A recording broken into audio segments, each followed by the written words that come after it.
Jadi ada beberapa hari sebelumnya ada seorang pengusaha yang tertulis juga di dokumen itu ajak ketemu terus ya benar ini salahnya Golkar, kenapa nggak dihancurkan, kenapa dibuang gitu. Terus dia ngasih apresiasi, dia bilang apresiasi untuk saya itu dalam map coklat yang tali itu pecahan 100 US dollar semua penuh. Terus tentu saja aku tolak. Kalau di kurs jadi 1 atau 1,5 miliar. Bagi China demokrasi itu nggak penting, yang penting good governance. Nah, karena demokrasi tidak menjamin kesejahteraan, sedangkan good governance bisa menjamin itu. Setidaknya dia ingin menantang Amerika untuk jadi yang terbaik di dunia. Jadi orang akan ngelihat kan kalau Barat itu hipokrit, teorinya ngomong gini, tapi kemudian enggak, Cina nggak banyak kayak gitu, tapi kita membangun kok. Gitu.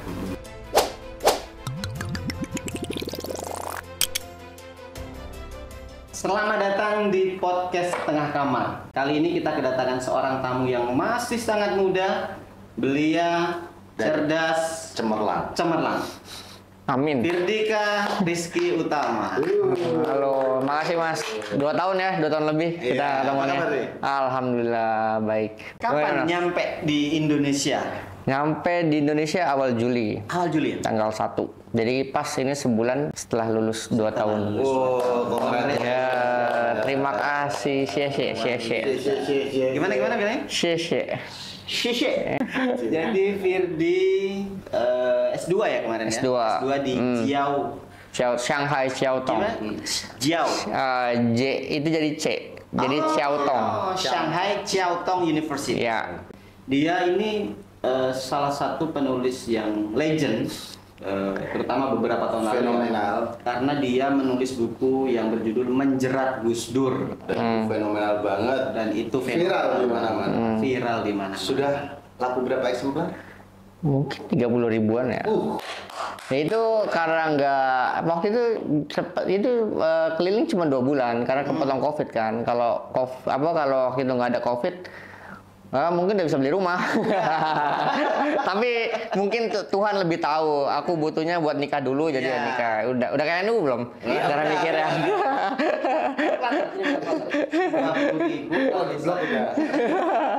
Iya sih, tapi pasti banyak yang gratisan lah. Iya, banyak juga. Bajak ya? Ya itu bajak aja. Banyak ya? Oh banyak? Banyak. Kan kawan-kawannya kanda-kanda nih, sahabat-sahabat nih. Dulu aku juga dulu pas lagi booming itu. Bisa diceritain kelas balik sedikit. Tipis-tipis lah. Oke. Menjerat Gus Dur. Berarti aku menemukan tahun 2000 berapa ya? Recall dulu memori 2018 ya. Menemukan itu dokumen di kantor Golkar. Setahun riset, terus ya wawancara, nyari sumber pembanding gitu, terus nulis. Nah mungkin yang jadi ramai karena aku nggak punya latar belakang NU nih, jadi orang bisa objektif. Latar belakangku biasa aja. Kalaupun Islam, orang tuaku ya dia dari Banten gitu ya. Orang tuaku ya pernah juga dekat dengan Menes, pesantren di situ, pesantren tua. Pesantren Menes. Ya kalau secara kegiatan kultural NU ya selamatan dan segala macam itu tradisi, tapi nggak pernah dari IPNU ya PPNU nggak mungkin ya aku langsung ya. Iya. Itu PMI nggak pernah. Jadi mungkin yang jadi menarik selain aku cara menemukan dokumennya juga backgroundku, jadi aku nggak ada hubungan meskipun belakangan jadi dihubung-hubungan dengan NU. Tapi itu emang bener-bener berkas yang udah diloakin gitu ya? Akan diloakan karena konteksnya 2018 aku liputan dulu itu sedang renovasi kan, renovasi kantor DPP, terus banyak dokumen-dokumen yang sedang dipindahkan atau dibuang, ya itu nemukannya tidak sengaja. Jadi belum diambil sama pengepul kertas itu. Enggak ya, jadi wartawan dulu doorstop setnov. Oh, waktu itu kamu doorstop ya? Iya, habis doorstop ya ngelihat bikin transkrip, bikin laporan tulisan berita tuh ya lihat orang keluarin dokumen-dokumen. Terus kamu iseng. Iya, iseng aja nanya, Mas ini apa? Terus boleh dilihat-lihat, boleh. Terus ini pas menemukan boleh dibawa pulang, ya udah ambil aja, orang mau dikiloin. Jadi ya udah pulang. seberani itu sih. Emang ini siapa waktu itu backing belakangnya? Oh, aduh. Kan itu kan dokumen rahasia dan membongkar fakta yang itu mengejutkan publik. Nah, itu apa deh, nggak ada sih Mas, itu cuma diniatkan oleh keberanian dan idealisme. Kalau Tan Malaka bilang kan hartanya anak muda itu adalah berani dan idealisme kan. Nah. Tapi ada nggak pas setelah launching itu kemudian ada intimidasi? Ada Mas. Oh, kalau lebih banyak itu teror intimidasi saat proses nulis itu banyak. Nah, justru setelah nulis ini aku baru cerita di sini.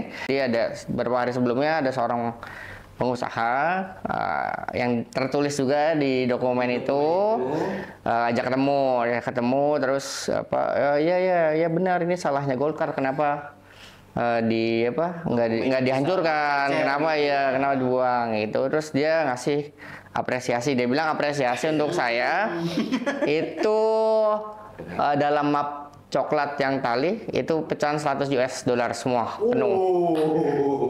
Terus tentu saja aku tolak. Aduh, seidealis ini. Enggak, gini aja. Karena aku sering nonton film Conan kan. Kartun kan.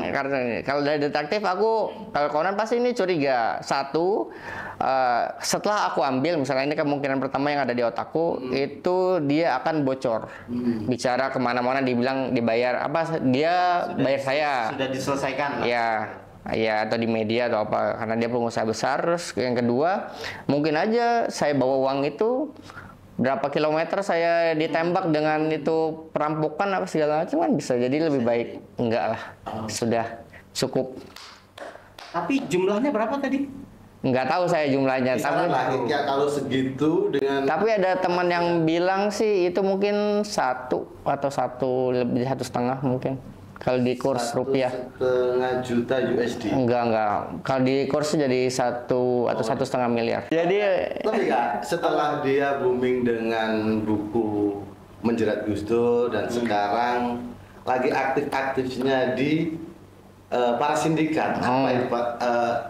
Itu lembaga apa? Iya, itu sebenarnya aku pertama kali kerja di situ 2016. Setelah lulus. Terus pindah jadi wartawan di Gatra, di Narasi. Terus setelah akan meluncurkan buku itu, saya resign dari media dan jadi peneliti. Kenapa? Karena mungkin waktunya akan lebih banyak untuk nulis dan riset. Dan saya juga nggak mau kan nanti kalau pas buku itu terbit, saya masih dikerja di media, nanti kerja saya diklaim oleh media tersebut. Jadi itu satu. Nah, para sindiket itu dulunya adalah Sugeng Saryadi, sindiket SSS, Triple S itulah ya. Terus dilanjutkan sama Mas Soekardi Renakit. Dan ada Mas Ari, ada Romo Beni Susetyo di situ. Jadi aku di sana. Jadi riset dan ya sejalan lah dengan saya ingin lanjut sekolah. Makanya di 2019 September itu balik lagi ke para sindiket, terus lanjut mempersiapkan studi. Untuk kamu memilih China, itu pastikan kamu melihat prospek atau ada sebuah pertimbangan yang spesial. Yang awalnya kan dia pengen di Singapura gitu kan, tapi kok akhirnya dengan alasan di Singapura nggak ada beasiswa, kamu memutuskan untuk di China. Itu karena memang ada target tertentu atau memang peluangnya di situ? Jadi saya tahu China kan pasti agak-agak buruk lah ya, karena ya media hari ini dan dulu juga China kayak terbelakang atau apa secara infrastruktur nggak bagus, tapi sampai ke sana runtuh gitu ya? Persepsi itu di awal. Apa yang membuat persepsi yang sebelumnya underestimate dengan China kemudian buyar itu apa? Wah, semuanya Mas, mau teknologi, mau infrastruktur di sana. Ya terutama apalagi Shanghai ya, kota besar itu, udah kota metropolitan dari zaman 18-19 gitu. Itu udah maju banget. Maju banget ya? Sama Jakarta jauh? Jauh, secara ukuran pun aku kira kan Shanghai itu cuma setitik kan kalau di Maps. Itu ternyata luasnya itu 9,7 kali lebih luas dibandingkan Jakarta. Taruh 10 kali lipat dari Jakarta. Penduduk Jakarta aja 12 juta, Shanghai 30-an, 32, 33. Kerasa crowded banget berarti ya? Ya pasti, karena kan ya kecil kan dibandingkan Beijing dengan yang lain-lain. Shanghai itu kecil tapi segitu 33 juta, dan itu crowded, apalagi kalau lagi libur gitu ya, wah kacau. Kalau libur mendingan kita ya orang-orang aku terutama mahasiswa, terus mahasiswa yang dari Indonesia atau teman-temanku lebih memilih liburannya nanti aja deh. Kalau orang-orang sudah libur ini liburan kan, mereka libur tuh terutama Imlek, terus hari kemerdekaan dan hari buruh, seminggu masing-masing. Tapi kondisinya di sana itu sama Jakarta terlalu jauh nggak? Misalnya gini ya, kalau di Jakarta itu kan satu kemacetan, ya kan. Terus kalau komen-komen netizen itu kan, misalnya dalam pengurusan izin, kita pengen usaha, kemudian kalau yang usaha ya pajaknya, kemudian iklimnya sebagian bilang tuh semrawut di Indonesia ya. Mau di Indonesia. Di Indonesia. Nah, kalau di Cina sendiri gimana? Kalau untuk geografisnya macet-macet gitu pasti ada, tapi memang kalau Shanghai sendiri kota besar ada macet, tapi tidak separah Jakarta menurutku. Macetnya lebih bagus dikelola ya? Iya, ya sama kayak jam tertentu di Indonesia, tapi ya nggak sepadat Jakarta yang semeraut kanan kiri masuk motor apa. Iya, kalau Shanghai ya mungkin Beijing saya nggak terlalu ini ya, tapi Shanghai dan beberapa kota yang saya pernah datangi di Suzhou, Hangzhou gitu itu relatif aman lah, lebih tidak macet dibandingkan Shanghai.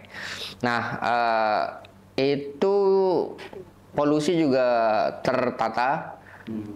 Udara gitu bagus. Kenapa? Karena kendaraannya listrik semua, hampir semuanya listrik. Hampir semua kendaraan listrik. Ada mobil ke listrik ya? Ya, mobil ada mungkin presentasinya mungkin tetap jauh lebih kecil dibandingkan yang pakai punya mobil listrik. Kedua, tertata rapi karena penegakan hukumnya jelas kan. Ya. Itu maksudnya. Jadi nggak bisa sembarangan nih nyebrang jalan atau apa, karena kan dia juga ada face recognition kan. Nah, itu satu sisi orang menganggap gitu di dunia yang atau negara-negara demokratis kayak Barat bilang itu adalah surveillance, pemantauan. Tapi satu sisi itu malah jadi aman. Kenapa? Karena kalau kalian kena macem-macem atau apa dari orang kan gampang polisi track. Dia strict juga, dihukum di sana sangat strict. Jadi politik dengan ekonomi itu nggak bisa nyampur.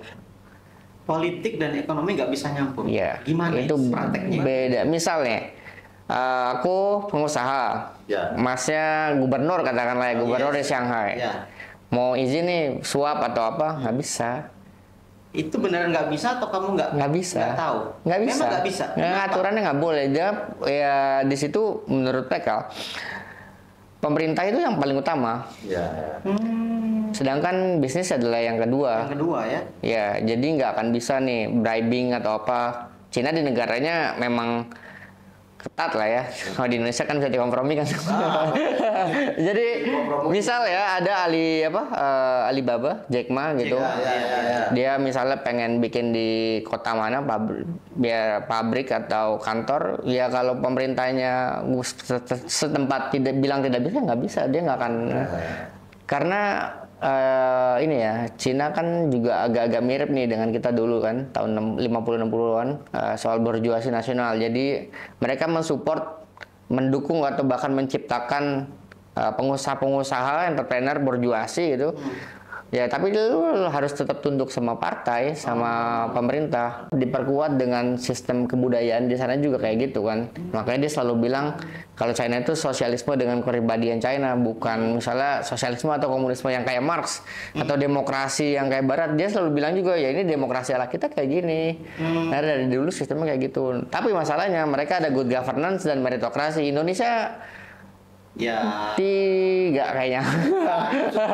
Integritas manusia sih. Iya, itu kan dibentuk lama. Mereka punya sejarah ribuan tahun untuk itu. Tapi integritas itu juga berkaitan dengan sistem nggak sih? Iya, pembentukan sistemnya. Kalau sistemnya kayak di Cina kan emang udah begitu ya, tidak ada opsi untuk lebih terbuka seperti negara demokratis ya gitu. Bagi China demokrasi itu nggak penting, yang penting good governance. Good governance. Nah, Ya. karena demokrasi tidak menjamin kesejahteraan, sedangkan good governance bisa menjamin itu, dan keduanya bertolak belakang. Nah, tapi banyak orang bilang China bisa maju itu karena tahun 80-an dia membuka diri, investasi dan segala macam. Yang kayak yang terkenal tuh Deng Xiaoping yang bilang nggak penting tikusnya kucingnya warna apa, yang penting bisa nangkep tikus gitu kan.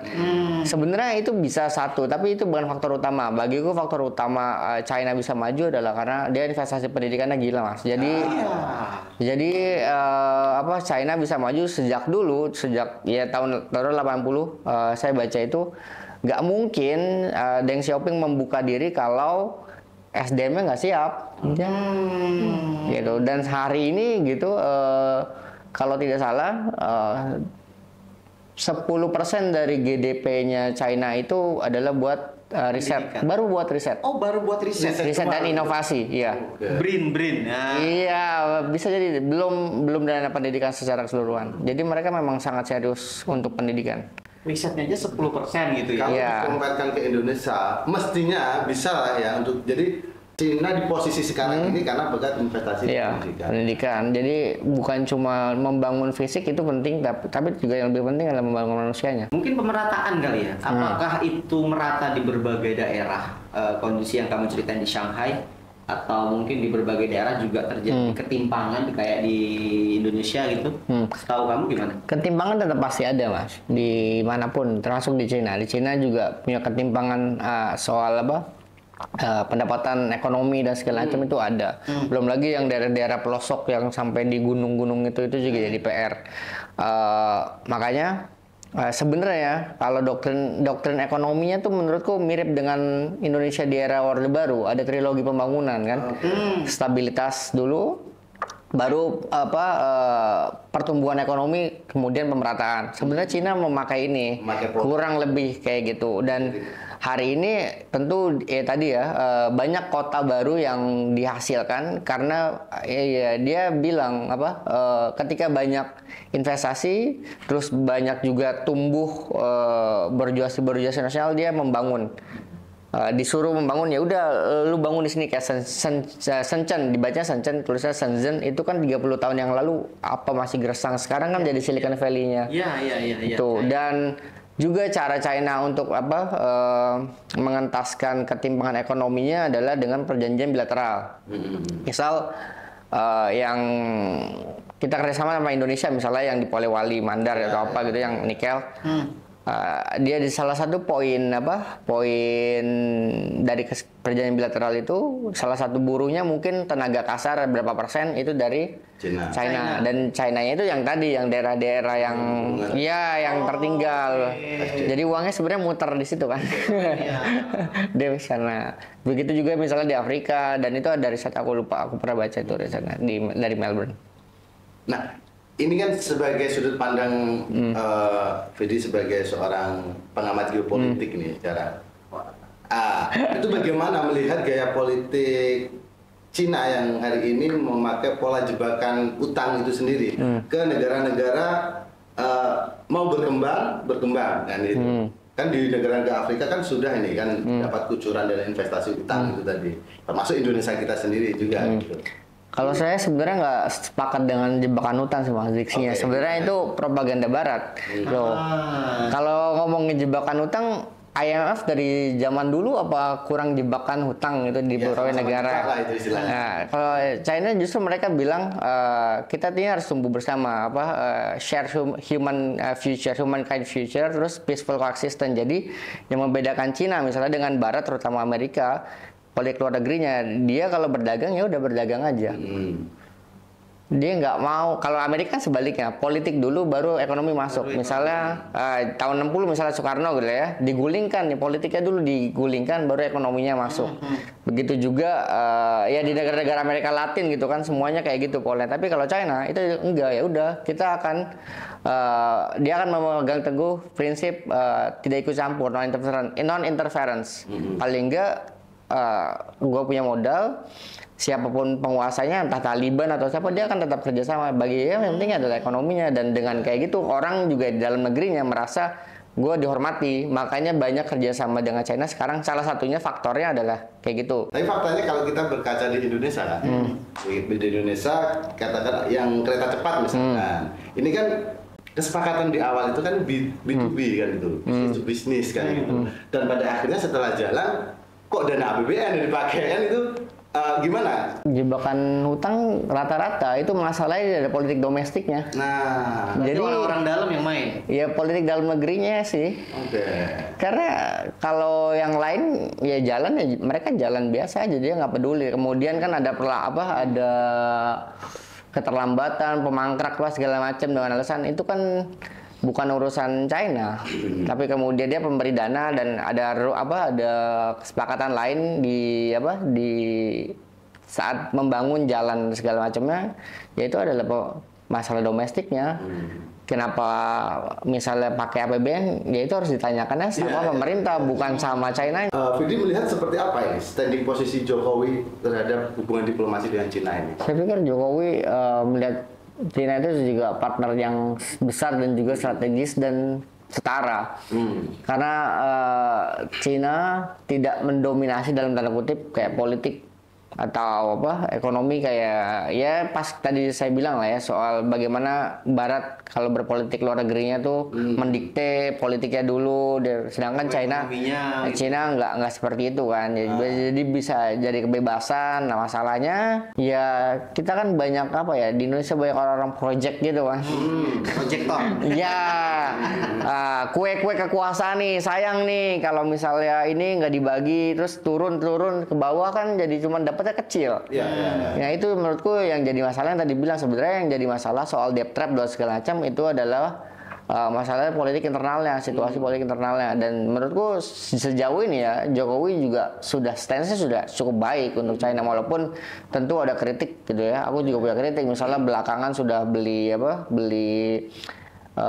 anti rudal atau semacamnya itu dari China. Ini bisa bahaya buat keseimbangan politik nanti kalau China di Asia Tenggara, di Laut Natuna Utara masuk terus deteren gitu ya, kayak mengancam atau segala macam lah ya. Karena dia di Indonesia nggak bermasalah, tapi bermasalah kan adalah Filipina, Vietnam gitu kan, yang garis lautnya itu bermasalah, sedangkan Indonesia nggak masalah. Tapi kemampuan alutsista kita akan jadi lemah karena di pembelian JJ-12E atau 18E lama-lama kita beli terus itu downgrade.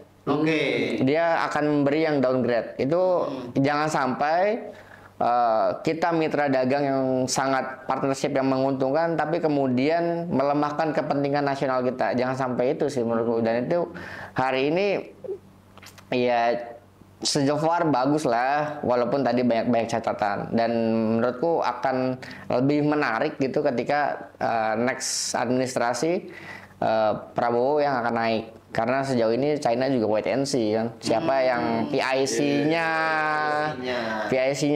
selama pemerintahan Jokowi kan LBP gitu, yang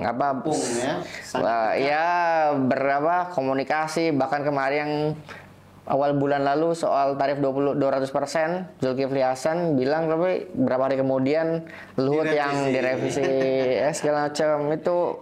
China juga sampai hari ini menurutku masih wait and see siapa menteri-menteri yang bisa diajak kerjasama government to government. Tapi saya melihat juga Prabowo kan dia pasti nggak akan gemoy-gemoyan lagi kan jadi presiden. Banyak kebutuhan. Iya, tapi menurutku ini menarik soalnya yang tadi November 2023 ketika kita naikin partnership kerjasama dengan Amerika, Prabowo hadir di situ November, ikut tanda tangan segala macam. Belakangan juga ini ke Prancis. Jadi saya ngeliat bahwa Prabowo juga ingin kembali Indonesia berpartisipasi aktif di kancah global. China bakal masuk nggak sih ke IKN? Serius?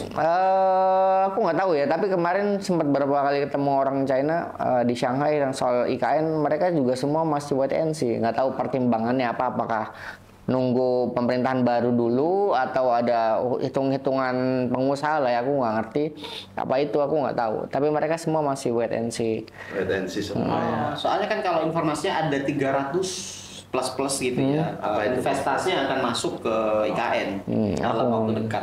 Belum dapat info. Aku nggak tahu. Nggak, aku nggak tahu. Tapi justru Cina menurutku ini, kalau ini jadi IKN nih, kalau soal China menariknya tadi kalau geopolitik dia itu membangun, Mas. Membangun ya. Dia tidak punya sejarah menghegemoni. Iya, ya. Dia ibarat ya Rusia ya China kan nggak punya sejarah untuk jadi hegemon gitu kan. Dia kerjasama bareng, semua bareng, berdagang terutama yang terkenalnya. Dan itu terjadi juga misalnya hari ini Cina makin besar aktif di Asia Tenggara, di Middle East, di Timur Tengah. Middle East, ya. Tahun lalu damai soal Iran Arab Saudi. Ya. Tahun ini setidaknya faksinya 14 faksi Hamas, Fatah dan lain-lainnya di Palestina juga damainya di China. Aku udah nulis itu 2,5 bulan lalu karena aku dapat infonya duluan. Udah ke sana. Aku udah dapat infonya. Agen minyak tanah. Ya, cuman nggak tahu ternyata ada 14. Aku tahunya dulu kan ya Hamas, Fatah gitu. Tapi ternyata ada banyak faksi yang didudukin di sana untuk terus belakangan kan dia bilang Gaza mau di-rebuild, mau dibangun ulang sama China sama Xi Jinping. Walaupun China juga mengakui Israel, tapi dia tidak dekat-dekat amat. Dia tetap two-state solution. Apa two-state solution? Tapi menurutmu itu apa motivasi Cina? Pasti nggak mungkin kan hanya memberi tanpa mengharap kembali. Setidaknya dia ingin menantang Amerika untuk jadi yang terbaik di dunia. Itu dulu. Dengan antitesis yang tadi kan dia pakai perang, pendekatannya Cina bangun damai apa segala macam. Gitu aja terus. Amerika gempur tek. Jadi orang akan ngelihat kan kalau Barat tuh hipokrit. Teorinya ngomong gini tapi kemudian enggak. Cina enggak banyak kayak gitu tapi kita membangun kok gitu. Tapi begini, lagi-lagi tuh balik ke pembahasan yang tadi yang belum ditanyain. Pastikan China ini dalam menjaga lapaknya di Indonesia sebagai one of the biggest country in the world yang menjadi pasar mereka untuk berdagang. Dia pasti punya agen-agen dong. Pasti di pemerintah juga nanti akan punya kan. Siapa? Kalau pemerintahan aku nggak tahu Mas soal itu. Ada. Kalau misalnya kemarin di Jokowi Pak Luhut misalnya. Iya, PIC seolah-olah PIC. Aku belum tahu itu. Tapi setidaknya kalau tadi ngomongnya people to people, diplomasinya bawah, ya mau nggak mau orang-orang yang kayak aku yang pernah kuliah di China itu bisa jadi soft power China. Begitu juga aku di China, aku bisa jadi soft power Indonesia karena aku mempromosikan ya tadi soal Islam Indonesia itu berbeda dengan yang Timur Tengah, yang lebih moderat dan segala macam. Dan ya menurutku tantangannya kan China sama Indonesia kan sangat dekat. Biasanya orang kalau sangat dekat sensitifnya semakin tinggi kan. Hubungan Indonesia sama China itu sekarang kayak gitu. Jadi ada sensitif tinggi. Jadi ya mau nggak mau gitu, kita masih punya persepsi buruk masyarakat Indonesia. Mungkin ya sebagian besar masih punya persepsi buruk terhadap China kayak ya China itu mungkin curang, licik apa segala macam itu masih ada.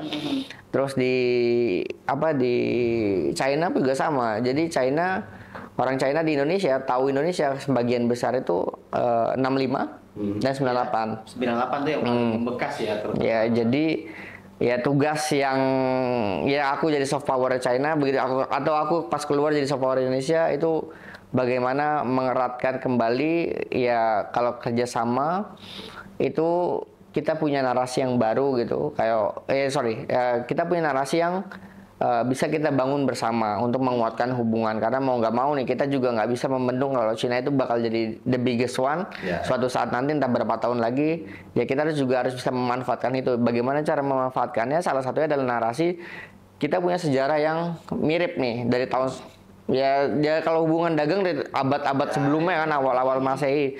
Yang kedua ini profesor-profesor gitu, scholars dan juga aku pernah ketemu beberapa anggota partai lupanya. Ya ada partai di sana gitu pernah ketemu. Gitulah, aku nggak nyebut nama, tapi cukup penting orangnya. Dia bilang, kamu tahu nggak kami tuh Chinese people tuh berhutang banyak terhadap Indonesia. Gus Dur. Bukan. Apa? Konferensi Asia Afrika. Oh, KAA, ya, oke. Tanpa itu Cina nggak akan Nggak bisa diakuin masuk. di PBB karena itu penting buat diplomasi dan ya aku masuk gitu. Di sana kan ada museum banyak lah, museum-museum partai. Di Shanghai kan partai komunis itu dibentuknya di Shanghai. Itu ada museumnya besar gitu ya di bawah. Dia ke bawah mas, 3 atau 4 lantai ke bawah. Ada foto Soekarno di situ ya, besar banget. Dia kunjungan ke Indonesia, aku jadi merinding. Jadi aku saat itu bisa bangga jadi orang Indonesia gara-gara wah Soekarno diakuin man di sini. 57 dia pas datang kunjungan 57 atau 8 ke Beijing. Gitu. Jadi sebenarnya Indonesia harus bisa memanfaatkan ini, misalnya narasi kalau dari pemerintah government to government agak sulit, ya udah dari misalnya pertukaran pelajar atau apa segala macam itu yang menurutku penguatan di untuk mengikis persepsi buruk terhadap China, begitu juga Indonesia, baik di China dan Indonesia itu melalui yang soft power itu. Ada orang mempertimbangkan Indonesia better lebih dekat dengan Barat. Ada juga yang mempertimbangkan Indonesia lebih baik dekat dengan China. Kamu kan memilih tengah-tengah. Aku selalu bilang kalau ketemu gitu sama beberapa orang kedubes, kalau aku selalu bilang kalau aku nulis soal Indonesia China, ya aku sebagai orang Indonesia, aku punya kepentingan Indonesia. Jadi pernah tahun lalu itu nulis soal ketegangan Taiwan dengan China di Selat Taiwan. Iya, iya. Jadi aku nulis, untungnya pakai bahasa Indonesia ya. Jadi kayaknya tidak dinotis. Gimana itu? Ya aku nulis ya jangan sampai perang. Sebisa mungkin Indonesia kalau bisa punya peran yang lebih aktif. Kenapa? Karena tadi kepentingan nasional kita kan, kayak kita punya banyak TKI di sana, di Taiwan, di Cina juga. Terus pelajar. Kalau misalnya jadi perang, satu banyak tenaga kerja yang balik ke Indonesia itu mau gimana dikelolanya. Jadi pengangguran akan nambah kalau nggak disediakan lapangan pekerjaannya. Begitu juga di Cina. Itu satu. Yang kedua, jalur pasok industri misalnya kayak semikonduktor Taiwan kan itu kalau terganggu kita juga bakal terganggu nih, harga laptop dan segala macam. Jadi masalah. Pakai papan lagi nih ya. Iya, jadi aku selalu bilang aku nggak akan terlalu pro kalau ngomongin Indonesia, hubungan Indonesia dengan China ya. Aku akan selalu bilang aku akan menulis kepentingan nasional Indonesia karena aku Indonesia meskipun ya kuliah pernah merasakan manfaat dari China, tapi tetap punya ya kita orang Indonesia as Indonesian lah kalau kayak gitu. Indonesia yang kamu harapkan ke depan di antara China, Barat dan beberapa negara yang lain? Kalau buat saya Indonesia harus tetap mempraktikkan doktrin politik luar negerinya ya, yang bebas, aktif, independen itu. Jadi kita kalau hari ini ada kompetisi antara dua negara besar, Amerika Serikat dengan China, ya kita mendayung di antara keduanya. Kita sebisa mungkin bisa mendapatkan manfaat dari keduanya, tapi juga berperan aktif gitu. Kalau mereka bisa, ya siapa tahu bisa damai karena Indonesia, atau di negara-negara lain ada konflik, ya kita hadir lah sebagai arbitrase, sebagai orang yang bisa mendamaikan. Itu sih, dan itu sudah ditulis dalam Undang-Undang Dasar 1945 pembukaan. Peran aktif ikut menjaga perdamaian di dunia itu ya namanya cita-cita ya harus dijalankan gitu kan. Ya masalah tercapai atau enggak, setidaknya berusaha dulu aja. Oke, Didi. Terima kasih. Kanda. Makasih banget. Terima kasih sudah mampir di PSK Podcast Tengah Kamar. Oke, terima kasih. Bye. Dah.